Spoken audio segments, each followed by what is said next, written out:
बड़े हिस्से का सफ़र किया, लेकिन जब वफ़ात हुई तो अपने ही आबाई शहर में हुई जहाँ आप पैदा हुए।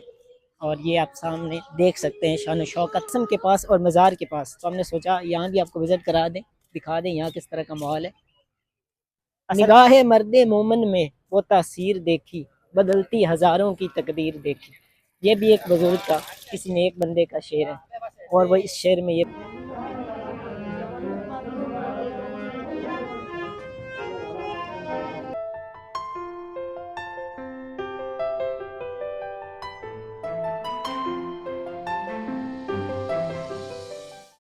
जी। तो डियर फ्रेंड्स, अभी हुए हैं दोपहर के 3, हमने आराम कर लिया है और बिल्कुल हम फ्रेश हैं नई वीडियो बनाने के लिए। और इन ड्राइव पे हमने एक ऑर्डर कर दिया है, अभी वो बंदा आ रहा है।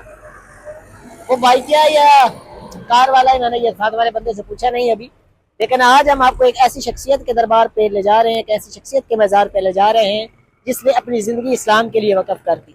और उनकी ज़िंदगी से और उनकी तालीमात से हज़ारों लाखों लोगों ने फैज़ हासिल किया। दोस्तों तो चलते हैं, अभी इन ड्राइव वाला बंदा आने वाला है और आपको एक अजीम शख्सियत के मज़ार पे ले जाते हैं और दिखाते हैं कि वहाँ कितनी रौनक है और कितना नूर है उस दरबार। तो बंदा आ गया, ये भाई आ गए बाइक वाले, इनके साथ हम जा रहे हैं।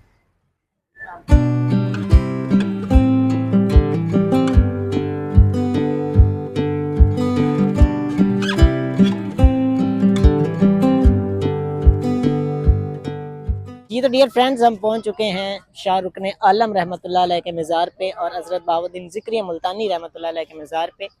ये दोनों मज़ारात एक साथ साथ हैं और शहर से तकरीबन 20 से 25 बल्कि इससे ज़्यादा फुट इनके इन मज़ारात की बुलंदी है।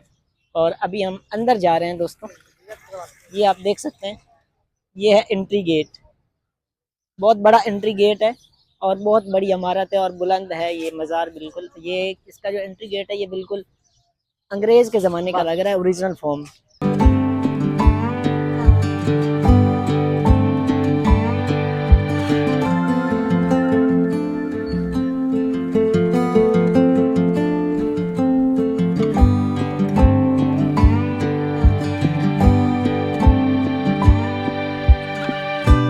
फ्रेंड्स अभी हम जा रहे हैं बहाउद्दीन ज़िक्रिया मुल्तानी रहमतुल्लाह अलैह के मज़ार पे। हज़रत शाहरुख आलम रहमतुल्लाह अलैह के दादा हैं। हज़रत शाहरुख आलम रहमतुल्लाह अलैह हज़रत बहाउद्दीन ज़िक्रिया मुल्तानी रहमतुल्लाह अलैह के पोते हैं। तो पहले हमने सोचा क्यों ना पहले दादा के मज़ार पे जाया जाए और उसके बाद पोता के मज़ार पे हम वापस आएंगे। पहले उधर सलाम करेंगे और उसके बाद वापस आएंगे। ये आप देख सकते हैं, ये बैक साइड पे हज़रत शाहरुख आलम रहमतुल्लाह अलैह का मज़ार है और आगे हज़रत बहाउद्दीन ज़िक्रिया मुल्तानी रहमतुल्लाह अलैह का। दोनों ही अजीम हस्तियाँ हैं और पूरे मुल्तान की नहीं बल्कि पूरे पंजाब की पहचान है और मजहबी तारीख में एक बहुत बड़ा मकाम है इनका। इन लोगों ने अपनी पूरी ज़िंदगियाँ इस्लाम के लिए वक़्फ़ कर दी, पूरी ज़िंदगियाँ इस्लाम के लिए वक़्फ़ की, अपनी तालीमात से लोगों को उजागर किया, अपनी तालीमात से लोगों को एक रूहानी सुकून दिया, एक रूहानी इल्म दिया। दोस्तों ऐसे लोगों के मज़ारात पे आना इंसानियत के लिए खुद एक फ़ख्र की बात है और ऐसे लोगों की तालीमात से सीखना भी इंसानियत के लिए एक फ़ख्र की बात है। और स्पेशली एक मुस्लिम घराने से बिलोंग करने वाला बंदा तो ज़रूर, मेरे ख्याल से, ये मेरे अकीदे के मुताबिक इन लाजमी इन लोगों से मोहब्बत करनी चाहिए और इन लोगों की तालीमात से सबक सीखना चाहिए। और इस्लामी अकीदे के मुताबिक यही दुनिया की कामयाबी है और यही आखिरत की कामयाबी है। दोस्तों ये मैं जज्बात से नहीं कह रहा बल्कि ये मेरे दिल में इन लोगों के, इन बुज़ुर्गों की मोहब्बत है जो ये अल्फाज मेरी ज़बान पे ला रही है और ये अल्लाह का फ़ज़ल है। ओहो, मज़ार हज़रत बहाउद्दीन ज़िक्रिया मुल्तानी रहमतुल्लाह अलैह के बड़े बड़े बुज़ुर्ग गुज़रे हैं और बड़े बुज़ुर्गों में इनका भी नाम शामिल है।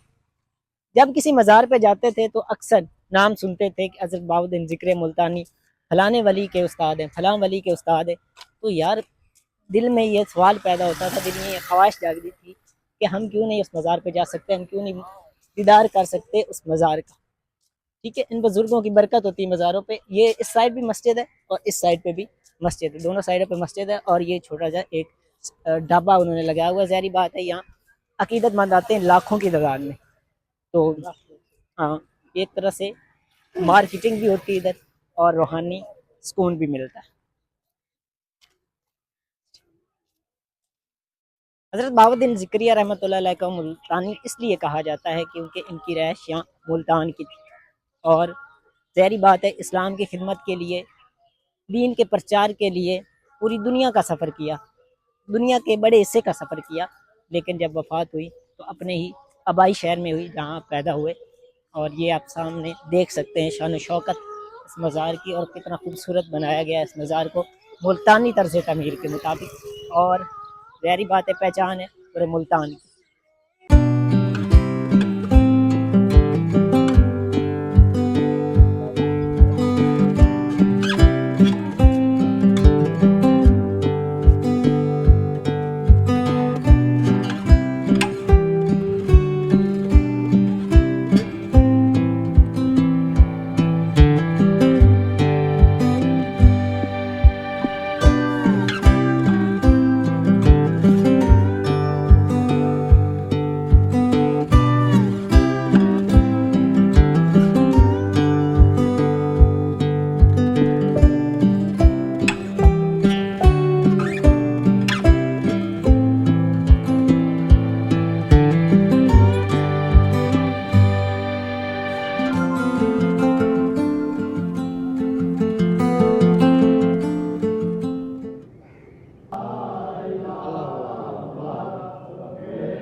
जी तो डियर फ्रेंड्स, अभी हमने विज़िट किया हज़रत बहाउद्दीन ज़िक्रिया मुल्तानी रहमतुल्लाह अलैह का मज़ार।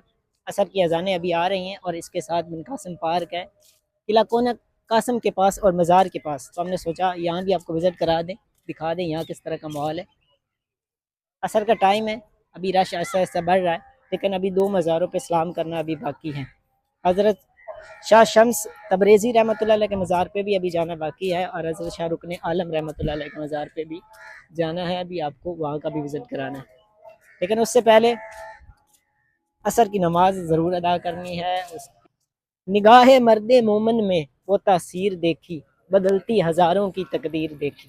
ये भी एक बुज़ुर्ग का, किसी नेक बंदे का शेर है, और वह इस शेर में ये बता रहे हैं कि जब दुनियावी इल्म हम उस्ताद के बगैर हासिल नहीं कर सकते, तो दीन हम उस्ताद के बगैर कैसे सीख सकते हैं। इस्लाम रूहानियत सिखाता है, सिर्फ किताबी इल्म नहीं। तो वो रूहानियत किसी उस्ताद से हासिल होती है, और ऐसे उस्ताद से हासिल होती है जो रूहानियत जानता, जो सिखा सकता। और ऐसे ही बुज़ुर्ग ये हैं जो रूहानियत सिखाते हैं, और इनकी तालिब इल्मी में आना, इनसे सीखना ही इंसान को फैज़ देता है, और तभी वो रूहानी तौर पर पाक होता है। तो चलते हैं दोस्तों हज़रत शाह रुकन आलम के मज़ार पे, हज़रत बहाउद्दीन ज़िक्रिया मुल्तानी रहमतुल्लाह अलैह के पोते। इतना